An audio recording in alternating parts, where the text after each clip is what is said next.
بسم اللہ الرحمن الرحیم الصلاۃ والسلام علیک یا رسول اللہ وعلی آلک و اصحابک یا سیدی یا حبیب اللہ۔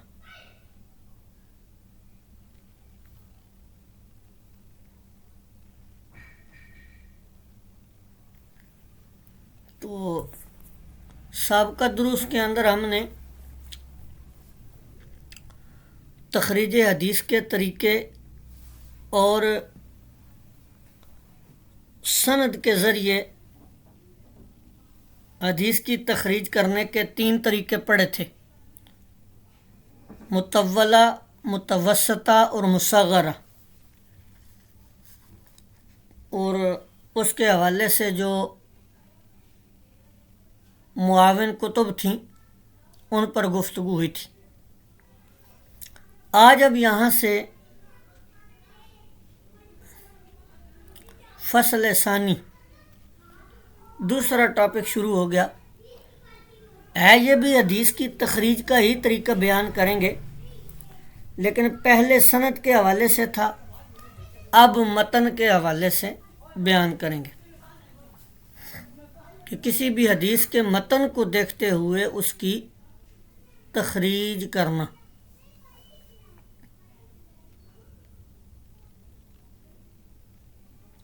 تو یہ دوسرا طریقہ ہوتا ہے کہ کسی بھی حدیث کے متن کو دیکھتے ہوئے مصادر اصلیہ تک پہنچنا، اور مصادر اصلیہ کی وضاحت جو ہے وہ تخریج سند کے طریقوں کے اندر بیان ہو چکی۔ یعنی متن کی کچھ ایسی صفات ہوں گی جن کو مد نظر رکھا جائے تو کسی بھی حدیث کے مصدر اصلی تک پہنچنا آسان ہو جاتا ہے۔ اس طریقہ کے تحت بھی کئی فرعی اسالیب آ جاتے ہیں جو اس کے تحت آ جاتے ہیں۔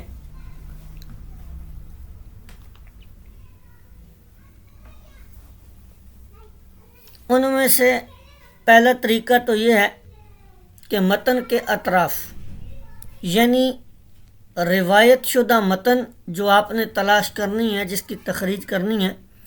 اس کا ابتدائی حصہ یا کچھ بھی کلمات جو ہیں ان کو بنیاد بنا کر ریسرچ شروع کر دیں اور حدیث کی تخریج کریں۔ اب اس طریقہ تخریج میں یا تحقیق میں یا اس طریقے سے جو حدیث کی تلاش ہوگی، اس میں باحث کے لیے ضروری ہے کہ اسے مطلوبہ حدیث یا متن کے تمام مختلف الفاظ کا استحضار ہو، یعنی جو الفاظ وہ تلاش کرنا چاہتا ہے وہ اس کے ذہن کے اندر مستحضر بھی ہوں۔ اب یہاں پر یہ مثال سے آپ کو سمجھا رہے ہیں۔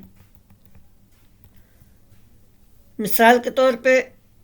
انما الاعمال بالنیات، اب یہ الفاظ تو اس کے ذہن کے اندر ہیں، لیکن اب جو باحث ہے یا محقق ہے یا جو تلاش کرنا چاہتا ہے ان الفاظ کو یا اس حدیث کو، اس کے لیے ضروری ہے کہ مذکورہ روایت شدہ متن کے تمام محتمل الفاظ سامنے رکھے کہ الاعمال بالنیہ، الاعمال بالنیات یا انما الاعمال بالنیات، یا اس کے علاوہ جو احتمالات ہیں ان الفاظ کے وہ سامنے رکھے، کیونکہ کلمات متن کی ابتدا میں معمولی سا اختلاف بھی تخریج حدیث کو مشکل بنا سکتا ہے۔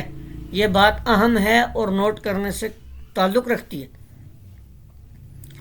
کہ متن کے اطراف سے جب وہ کرے تحقیق تو جو الفاظ وہ لکھ رہا ہے اس کو اس کے دیگر جو محتمل الفاظ ہیں وہ بھی ذہن نشین ہو، ورنہ کلمات متن کی ابتدا میں اگر معمولی سا بھی اختلاف ہو گیا تو تخریج حدیث کو وہ مشکل بنا سکتا ہے۔ لہذا محقق اور باحث کے سامنے مطلوبہ حدیث کے تمام کلمات موجود ہونے چاہیے، جس کی بنا پر فہارس احادیث یعنی فہرستیں بنائی گئی ہیں، یا کوئی ایسی کتاب جس میں احادیث کے اطراف کی تمام صورتیں ذکر کی گئیں کی بدولت مطلوبہ حدیث تک پہنچنا آسان ہو جاتا ہے۔ اب جس طرح ایک حدیث کی کتاب ملتی ہے، مشہور بھی ہے، وہ اطراف الحدیث نبوی،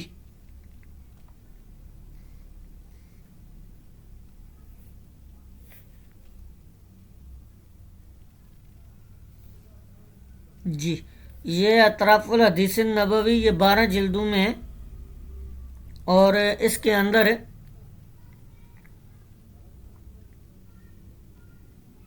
احادیث کے جو ابتدائی الفاظ ہیں ان کو جمع کیا گیا۔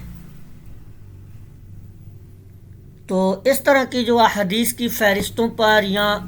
اطراف الحدیث پر کتب ہیں وہ اس طریقہ کار کے لیے بہت مفید ہیں۔ اب اگلی بات یہ بتاتے ہیں کہ اسی طرح جب متن کے حوالے سے یا متن کے الفاظ جو ہیں ان سے آپ کسی چیز کو تلاش کرنا چاہتے ہیں، کسی حدیث کو، تو بعض اوقات کوئی حدیث کسی طویل حدیث کا ایک حصہ یا جز ہوتی ہے جو کہ متن میں ہوتی ہے لیکن درمیان میں ذکر ہوئی ہوتی ہے، تو اس صورت میں مذکورہ طریقہ کی بدولت حدیث کو تلاش کرنا مفید ثابت نہیں ہوتا۔ اس کے لیے پھر دیگر طریقوں کو زیر بحث لانا ضروری ہوتا ہے۔ مثال کے طور پہ مشہور حدیث ہے صلو کما رأیتمونی اصلی، اب یہ حدیث کے ہی الفاظ ہیں لیکن یہ آپ کو فہرست الحدیث جو ہے، یعنی ایسی کتب جو اطراف الحدیث پر یا فہارس احادیث نبویہ پر جمع کی گئی ہیں، ان میں متن کا یا تو ابتدائی حصہ لیا جاتا ہے یا آخری حصہ لیا جاتا ہے۔ اب یہ الفاظ تو نہ ابتدائی ہیں اور نہ ہی آخری ہیں، تو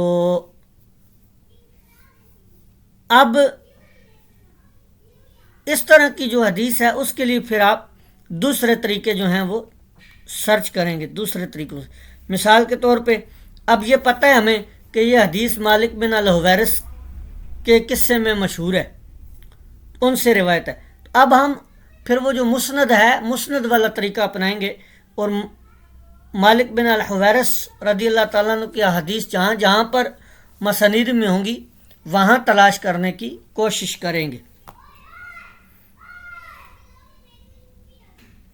اسی طرح متن حدیث کے اندر ایک یہ بھی مشکل پیش آتی ہے تحقیق کرتے ہوئے، متن کے ذریعے تخریج کرتے ہوئے، کہ بعض روایات ایسی ہوتی ہیں کہ جو فقہا کے نزدیک تو مشہور ہیں لیکن ان کی نصوص میں معمولی سا اختلاف پایا جاتا ہے، جس کی بنا پر تخریج کا عمل متاثر و مشکل ہو سکتا ہے۔ لیکن اگر حدیث کے الفاظ کی معرفت اور ان میں اختلاف پر عبور ہو تو اس کی وجہ سے باحث کے لیے مصدر اصلی تک پہنچنا بالکل آسان ہو جاتا ہے۔ اب یہاں پر وہ آپ کو بتاتے ہیں کہ اس طریقہ تخریج میں معاونت پہنچانے والی کتب کون کون سی؟ پہلی تو وہ ہیں کہ وہ کتب جو کہ حروف معجم، یہاں پر جروف لکھا ہوا ہے اس کو درست کر لیجئے گا، وہ کتب جو کہ حروف معجم کی ترتیب سے مدون کی گئی ہیں۔ اس ضمن میں امام دارمی کی کتاب ہے مسند الفردوس، اسی طرح حافظ سیوطی رحمۃ اللہ علیہ کی کتاب ہے الجامع الصغیر و زیادتہ، اسی طرح امام سیوطی رحمۃ اللہ علیہ کی ایک اور کتاب ہے الجامع الکبیر، اس کو جمع الجوامع بھی کہہ دیتے ہیں اور جامع الاحادیث بھی کہہ دیتے ہیں۔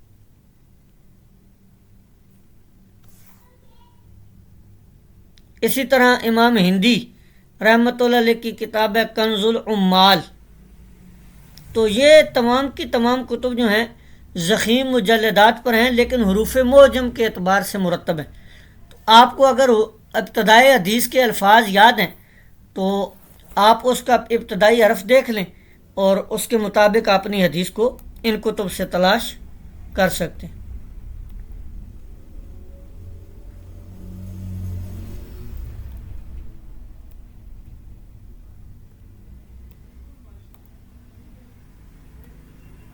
اس کے بعد دوسری قسم وہ کتب ہیں جو کہ حروف معجم کے اعتبار سے مرتب کی گئی ہیں، لیکن ان کے اندر احادیث مشہورہ کا ذکر کیا گیا، وہ بھی حروف تہجی کے اعتبار سے ہی ہیں، الف بائی ترتیب پر ہیں، لیکن ان کے اندر صرف ان احادیث کو جمع کیا گیا ہے جو احادیث مشتہرہ ہیں یا زبانوں پر عام ہیں، جیسے یہ الآل المنصورہ فی الاحادیث المشہورہ اور التذکرہ فی الاحادیث المشتہرہ۔ اسی طرح امام سخاوی رحمۃ اللہ علیہ کی کتاب المقاصد الحسنہ فی بیان الاحادیث المشتہرۃ علی الالسنہ، تو یہ 5 جلدوں کے اندر کتاب ہے، بہت زبردست کتاب ہے یہ امام سخاوی کی، احادیث مشہورہ کو تلاش کرنے میں اور ان کی تخریج میں کافی مفید ہے یہ۔ اسی طرح امام سیوطی کی الدرر المنتصرہ اور دیگر، 12 دوسری قسم کی کتابیں یہ ہیں۔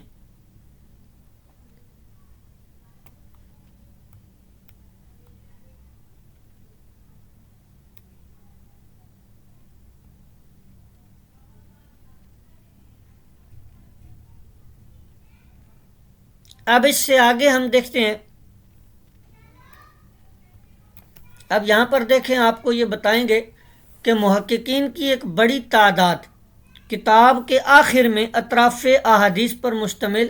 فہرستیں ترتیب دیتی ہے،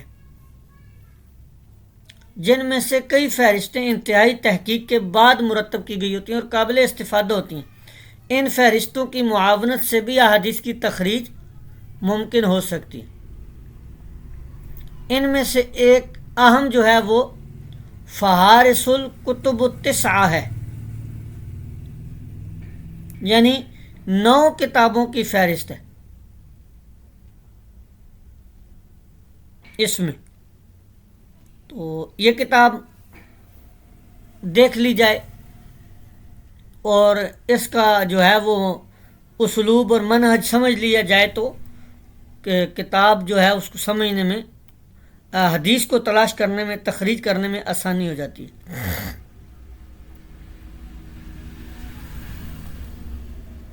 اسی طرح جو ہے وہ اطراف الحدیث کے نام سے بھی کتابیں لکھی گئی ہیں۔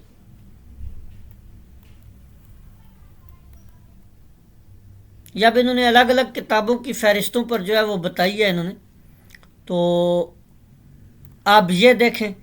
یہ کتاب یہ بتائی گئی ہے یہاں پر، میں نے ابھی آپ کو تھوڑی دیر پہلے بتائی بھی ہے، موسوعۃ اطراف الحدیث النبوی، یہ ابو حاجر محمد سعید بسیونی زغلول کی ہے۔ اس کی خصوصیت یہ ہے کہ اس میں انہوں نے 150 کتب کی احادیث کو کیا کر دیا ہے، الف بائی ترتیب پہ جمع کر دیا ہے، متن کا ابتدائی حصہ لے کر۔ تو یہ 150 کتب کی احادیث کو الف بائی ترتیب پر جمع کرنا یہ منہ سے کہہ دینا آسان ہے، یہ ایک بڑا ایک طویل اور کھٹن مرحلہ ہے۔ بہرحال یہ کتاب بھی اچھی ہے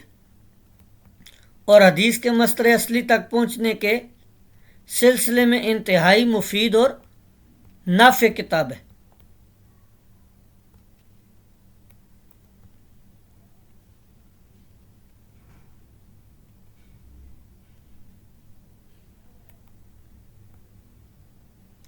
تو یہ کتابیں تھیں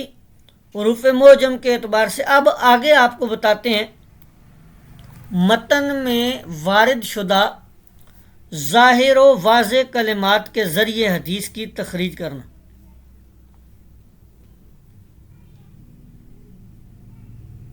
اب اس میں ہوتا کیا ہے، کسی ایسے کلمے کی بنیاد پر حدیث کی تخریج کرنی ہوتی ہے جو کہ وسط متن میں یا آخر متن میں ہو اور مطلوبہ حدیث میں دیگر کلمات کی نسبت واضح اور ظاہر ہو۔ اس طریقہ تخریج میں معاون کتب میں سے ایک تو بتائی انہوں نے یہ المعجم المفہرس لالفاظ الحدیث النبوی، اس کی ترتیب مستشرقین کی ایک جماعت نے دی تھی، یہ 8 جلدوں میں، اور اس میں 9 کتب کی احادیث جو ہیں ان کو انہوں نے جمع کرنے کی کوشش کی ہے۔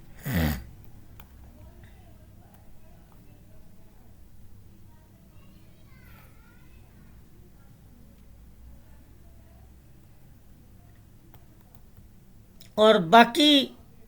جو ہے وہ انہوں نے یہاں پر بتائی ہے کتاب ایک، کہ جس طرح اب کتابوں کی ہوتی ہے، اب جس طرح مجموع الزوائد ہے، مجموع الزوائد پر فہرست بن گئی، معجم المفہرس پر بن گئی دارقطنی کی، ابن ماجہ پر بن گئی، ابو داؤد پہ بن گئی، تو ایسی فہرستیں جو کتاب کے آخر میں ہوتی ہیں وہ دیکھی جائیں۔ اسی طرح تیسرے درجے کی کتاب ہے ایک، تیسرے درجے پر مفتاح کنوز السنہ، یہ کتاب بھی اچھی ہے۔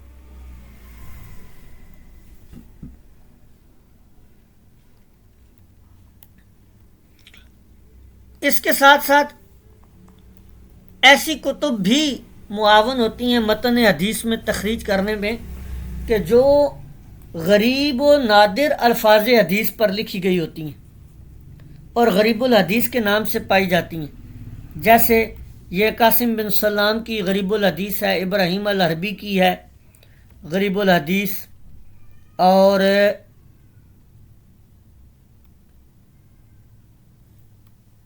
ابن قتیبہ کی ہے، وغیرہ وغیرہ۔ یہ کتاب بھی اس طرح کی جو کتب ہیں وہ بھی متن حدیث میں تخریج کے وقت کام آتی ہیں۔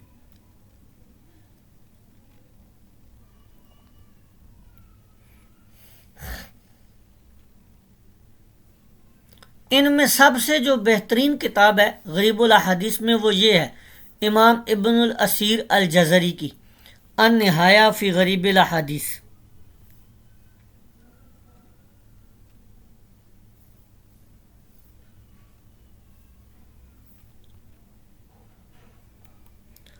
اس کے اہم ہونے کی وجہ یہ ہے کہ یہ متاخر تھے، دیگر کتب جو غریب الاحادیث پر لکھی گئی ہیں یہ کتاب ان سب سے آخر میں ہے، تو انہوں نے جو ان سے پہلے کتابیں لکھی گئی ہیں ان کو دیکھ کر ان کو جمع کر دیا اپنی کتاب کے اندر۔ تیسرا طریقہ متن کے ذریعے حدیث کی تخریج کرنے کا کہ متن کے موضوع کو دیکھتے ہوئے اس کی کیا کرے، تخریج کرے۔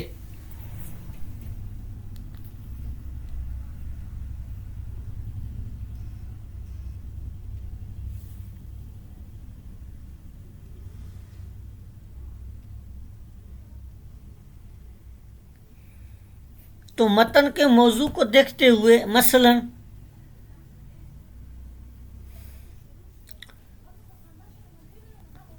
کہ تیسرا اسلوب حدیث کے موضوع کو دیکھتے ہوئے تخریج کرنا ہے یا اس حدیث سے مستنبط احکامات کو مد نظر رکھ کر حدیث کی تخریج کرنا ہے۔ اس طریقہ تخریج سے وہی محقق یا باحث فائدہ اٹھا سکتا ہے جو کہ حدیث کے معنی و مفاہیم کو گہرائی سے سمجھتا ہو، اسی طرح مطلوبہ حدیث سے مستنبط احکام کی معرفت بھی رکھتا ہو۔ اب یہ بات کرنے کے بعد وہ آپ کو بتاتے ہیں کہ اس طریقہ تخریج میں معاون کتب کون کون سی ہیں جو شامل ہو سکتی ہیں۔ اس میں پہلے تو نمبر پہ وہی ہیں کہ جو موضوعات کی ترتیب سے تالیف کی گئی ہیں، جیسے جوامع ہیں، مسانید ہیں یا سنن ہیں وغیرہ وغیرہ۔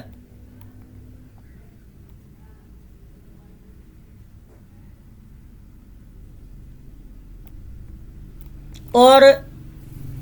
دوسرے نمبر پہ وہ کتب ہیں جو آپ کو کسی خاص موضوع پر مل جاتی ہیں، جیسے کتاب الزہد ہے، کتاب توبہ ہے، کتاب تفسیر بالماسور ہے، وغیرہ وغیرہ۔ تو یہاں پر اب یہ آگے آپ کو بتا رہے ہیں ساری مختلف انواع کی کتب نا، کتاب الایمان ہے، کتاب الوتر ہے، اس طرح جو الگ الگ عنوان پر کتابیں ہیں، جس طرح بھی الاسماء و صفات ہے، التوحید ہے امام ابن مندہ کی، یا رد پر جو کتابیں ہیں کسی کے، تو ایسی کتب۔